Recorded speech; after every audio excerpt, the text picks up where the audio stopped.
Hello, everyone. Welcome. Today we'll be studying The Art of War. I hope you're ready. The classic Art of War, as written by Sun Tzu, is only about, 50 to 90 pages in most versions of the text. The one I got has many examples of battles where the principles, as stated by Sun Tzu, were well used. But the original book is so small, it just covers the bare bones entry concepts of what it means to be a great general and a great warrior. I could see that he probably wrote it for people who had little patience or time and just wanted to see what the heck they needed to do to get started. Because of that, nearly every word in it, I would say, is probably essential for communicating Sun Tzu's philosophy of deception is the heart of war.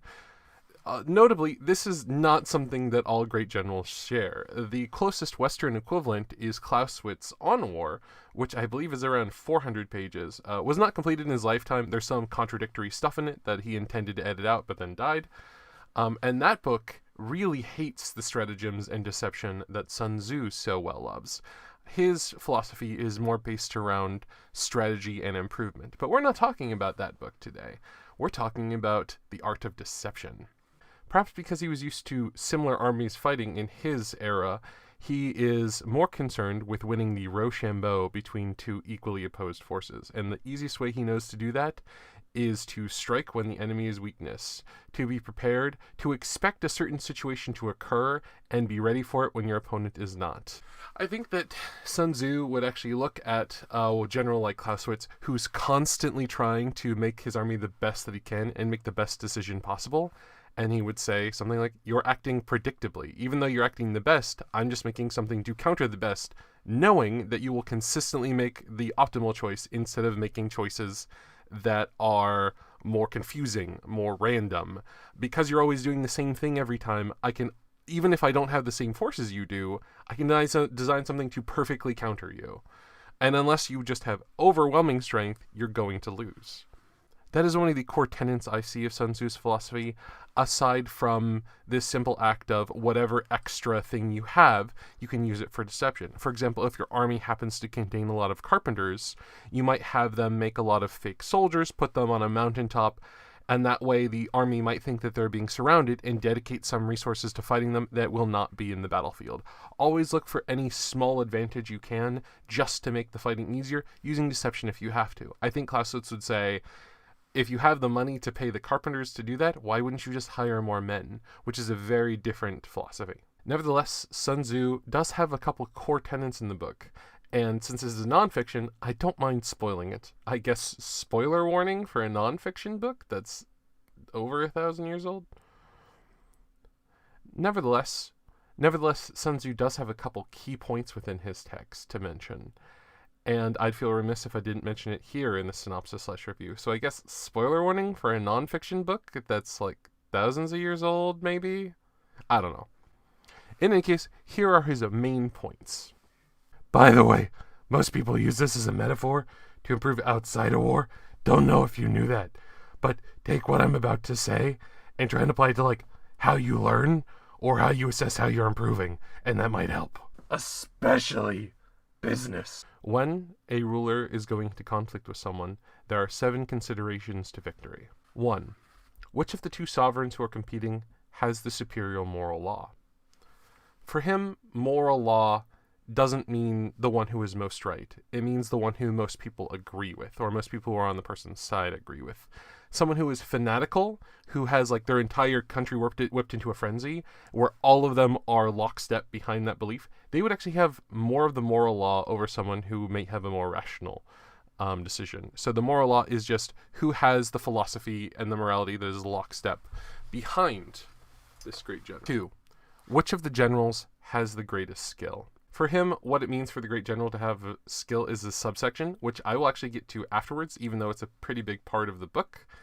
I feel like I would need to convey the 5 steps to victory, because that connects to this so well.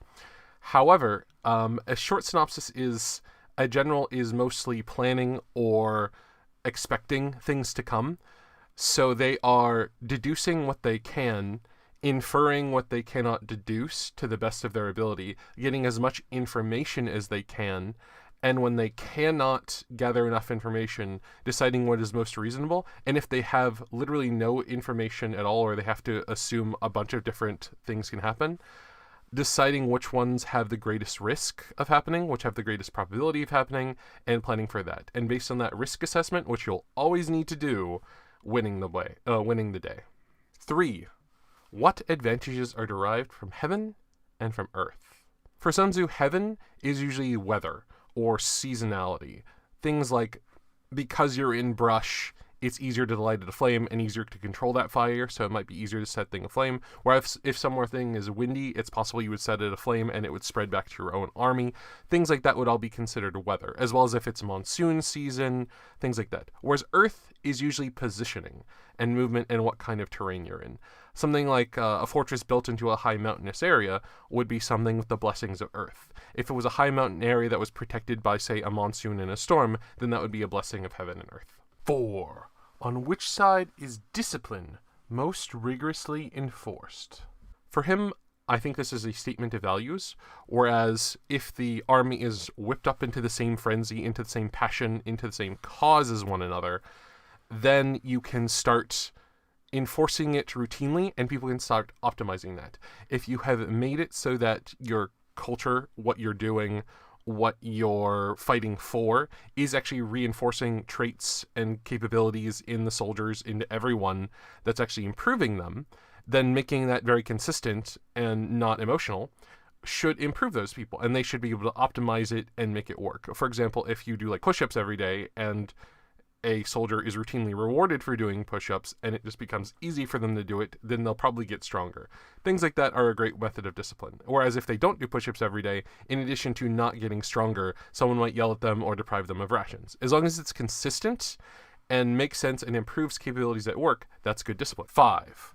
Which army is stronger? This usually means larger in some of the translations of the text, but it could just mean which army has better technology, is better enforced, etc. 6. On which side are officers and men better trained? This could be the amount of resources dedicated to them, how well the training has been received, how well the training is updated. For him in the text, this one doesn't go into too much depth. It kind of feels like Sun Tzu expects this to be obvious. 7. On which side is there more consistency with reward and with punishment? This, to me, ties in with discipline really closely, whereas if someone's doing something good, do you reward them? If someone's doing bad, do you punish them? And how stable is your army? Because obviously if you want to give someone a reward but you just don't have the resources to, then that shows that you haven't really got your shit in gear. Likewise, if you want to punish someone but you can't because they're just like a badass or something, then that's a problem too, because you put yourself in a condition where you are being manipulated outside of your morals, your values, and what runs the army. And it means that favoritism is a part of it. The more people see this, the more consistency that there is within your army, then the more that they can perform consistent actions and improve themselves according to a specific logical guideline. And that's the core of the 7 considerations. Each one of those considerations gets more specificity in the text, but that's really the core of what Sun Tzu is saying. Except, of course, I need to get into what it means to be a good general. And aside from just generally being prepared, which I defined as seeing what you can control, seeing what you can't, being as informed as possible, there are also 5 conditions of victory that you need to encourage as a general. And those 5 conditions are: 1, knowing when you need to fight, and knowing when you need to not fight. For example, if you really want to protect a town, and that town is being attacked by invaders, and you know you'll win the fight, but you know that you'll lose too many soldiers because of their position to win the war, that's a battle you can't fight, even though you can win it. 2, the general who knows how to use superior, often translated as larger, forces, and inferior, often translated as smaller, forces, will be successful. This, of course, means that can you control like a large, slow-moving, hard-to-adapt force? Can you make it move slowly? And can you control a smaller, specialized force at the same time? In addition, can you operate multiple forces at the same time in an interesting and specific way? This could also refer to the use of spies, because later on in the text, oh man, Sun Tzu says, oh, spies are the way you get information. Without a good spy, you're dead. You need spies. 3, he will win who unites the same spirit through all the ranks of the army. You need to have people on the same page, fighting for the same reason in the same army. If you have people at the higher ranks who are fighting to get land and money, and you have people at the bottom who are fighting to defend their home and nationality, then you'll have a situation where you could win and save some territory, but people at the top might be like, nah, that's not really worth it because of the investment. Alternatively, they might want to strike deeper into enemy lines to conquer more territory when that goes against what the people in the lower ranks want, which is just to save their home. 4. He will win who prepared and ready for response takes the enemy general unprepared and unready for your response. To me, this harkens back to controlling and understanding the enemy and finding out when can you be patient and what are you waiting for.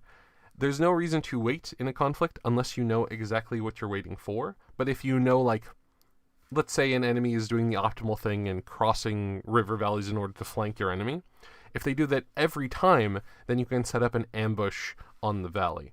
Just being ready to have a response, being prepared, understanding your opponent, understanding what your capabilities are, that's the core of this idea.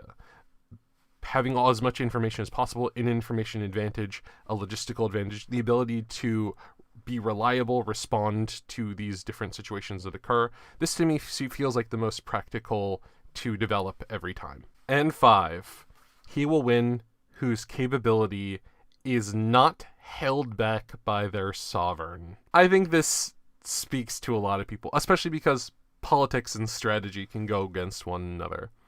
Imagine if you're a general who's tasked to defend an area that's completely indefensible, or if the sovereign is encouraging a completely different attitude in the people who are loyal to them, especially like some officers that are appointed by them, than everyone else. Then suddenly you have all these people who think that they can butt heads with the general, who also have a completely different motivation and spirit than the rest of the army, and it disrupts control. A bad sovereign, even one who is morally in the clear or well-loved, can still do quite a lot to disrupt you. And those are all the major tenets of the art of war that are all summarized in, if you know yourself and you know your enemy, then victory is assured. Let me know if you like this kind of content, if you like this kind of analysis, if you want something like this kind of discussion on War by Clausewitz, or if you want a comparison between both those texts. I can't wait to hear about it in the comments below.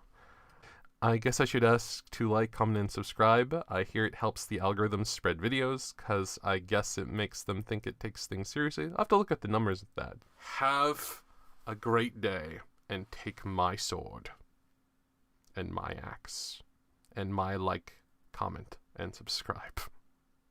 One, bang the drums as we start our move to facile ground. 2, it looks like the enemies are trying to pull us around. 3, you haven't seen the training from you and I. 4, now you're gonna fight us, and we're not gonna die. 5, victory is assured. 5, victory is assured.